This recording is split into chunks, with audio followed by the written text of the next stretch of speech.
Let's jump right in. Welcome to The Explainer. Today, we're diving into a massive perspective shift on something pretty much all of us have wrestled with at some point. You know that feeling when your motivation just completely tanks?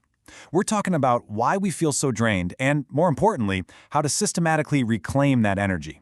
Our source material today takes this incredibly fascinating, unconventional look at the human mind, and honestly, it challenges everything we think we know about burnout. So, let's unpack this.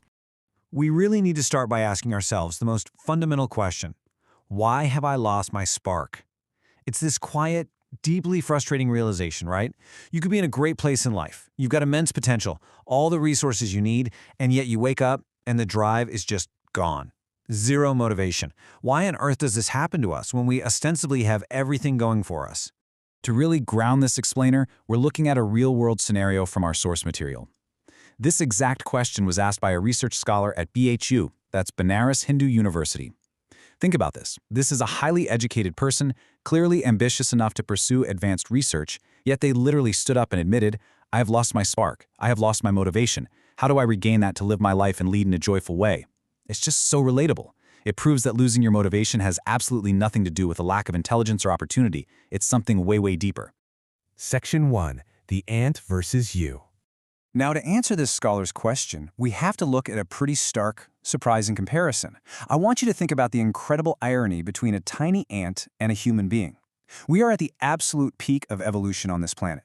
We've got the most complex neurological system, the highest level of cerebral capability ever. But we are the ones standing around saying, oh, I've lost my spark, I'm just so demotivated. Now, imagine going into your backyard right now and trying to catch an ant. Is that ant going to just stop, sigh, and say, you know what? To hell with it, just crush me, I'm feeling totally unmotivated today. No way!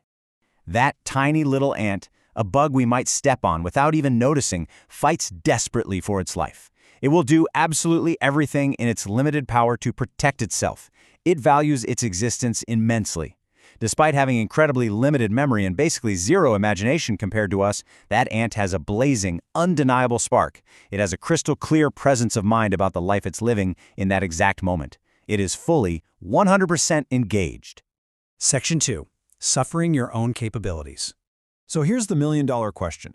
If a tiny ant is that motivated to live, why does the most highly evolved creature on Earth struggle so much just to find the motivation to get out of bed? Our source material explains this through a fascinating concept connected to the Kalabhairava temple, which deals heavily with the nature of time. Basically, human beings exist across 3 dimensions of time all at once. First, there's the past, which is driven by the sheer richness of our memory. Your memory dictates so much of what you will or won't do right now. Second, there's our present experience. And third, the future, which is totally shaped by our incredibly vivid imagination. Now, these are amazing tools, right? An ant doesn't have a vivid memory of 10 years ago or a fantastic imagination of next week. Only we do.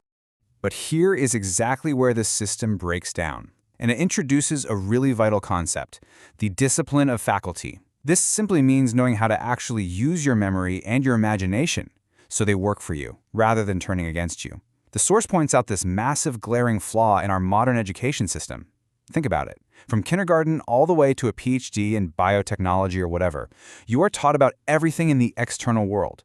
But you're taught absolutely nothing about how your own internal faculties function. There's literally zero attention paid to managing the human mind. Because we lack this discipline of faculty, our inner timeline just gets completely scrambled. So what happens? You sit there and suffer over something that happened 10 years ago. Well, that's just your unmanaged memory torturing you. Then you suffer over something that might happen the day after tomorrow. That's your unmanaged imagination torturing you. Your own mind has literally turned into your worst enemy. You think you're suffering your life, but actually scratch that, you aren't. You are just suffering your 2 greatest evolutionary gifts, your memory and your imagination. To really grasp how serious this lack of mental discipline can be, the source material brings up a tragically real example. A highly successful 34-year-old television anchor in Hyderabad tragically took her own life. And in the note she left behind, she wrote this chillingly articulate sentence. She said, "Nobody is responsible for my death. My brain is my enemy." It took millions of years of evolution to grow the human brain to this magnificent size and capability, but without discipline, it can literally become a deadly enemy. And that leads us to a pretty profound realization. According to the source, almost 90% of human beings are walking around out there suffering their own intelligence. I really want you to think about that distinction for a second. If you suffer from a physical ailment or some kind of disability, that's totally understandable. that's a genuine hardship of life.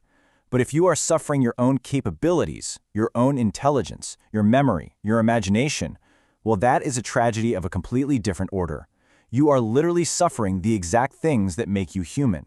The source actually uses a bit of dark humor here to challenge a really common modern cliché. You know how we always hear that the ultimate goal in life is finding peace of mind?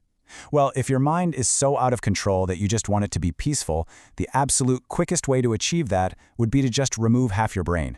You'd be super peaceful then, for sure, but you wouldn't exactly be living.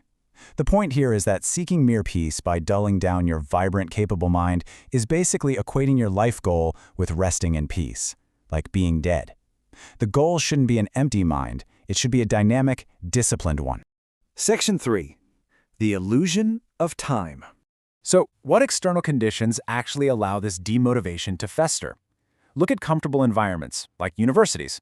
They can actually be super dangerous to your motivation because they're just too easy. If someone isn't constantly keying you up, pushing you to your limits, you can easily spend years just hanging out in the canteen or lounging in the garden. The source offers a highly provocative thought here. University time should actually be shortened. Unless a young person is producing something absolutely brilliant, or unless they are intensely focused on their work, they should be chucked out after a couple of years. Because without that intense focus, comfortable environments just lead straight to a wasted life. And why exactly is wasting life such a critical issue? Well, two. In the context of the source material's original lecture, the speaker gave his audience a pretty morbid reality check. He pointed out that since he walked into the room to speak to them, they had all gotten exactly 2 hours closer to their graves. Literally, 2 hours closer to the cremation grounds. We desperately need this kind of wake-up call. You are not immortal. We so often treat time like it's this infinite resource, but time is the most basic, finite ingredient of your life. Every single time you sit around suffering your own imagination, feeling all demotivated in a cozy, comfortable environment, that limited time is just silently slipping away. Section 4. Investing your precious life. So how do we actually fix this? How do we cure this universal problem of feeling demotivated? I want to turn the focus directly back on you right now. Ask yourself this, and I mean really answer it honestly. Is your life precious to you? It's a simple yes or no question. Does your existence actually matter to you? Because the resulting logic is incredibly stark and beautifully simple. If you decide your life is worthless, then fine, throw it away. But if you decide your life is precious, then you absolutely must intentionally invest it in something worthwhile. The advice here isn't to follow some specific, rigid career path or bow to societal rules. The source essentially says, do whatever the hell you want in your life. But whatever you choose, you have to be intensely focused on it. You must bring the discipline of your incredible human faculties to bear on whatever it is you're doing. And this brings us to the ultimate realization. The university scholar at the beginning asked how to get his spark back. But if you truly realize that your time is relentlessly ticking away, and you make the conscious choice to invest your precious life with intense, unwavering focus into something worthwhile, you aren't just going to find some fleeting tiny spark. No way. You are going to be constantly aflame. So, as we wrap up this explainer, I'll leave you with this. Are you going to keep suffering the greatest mind on the planet, or are you ready to finally focus it and catch fire?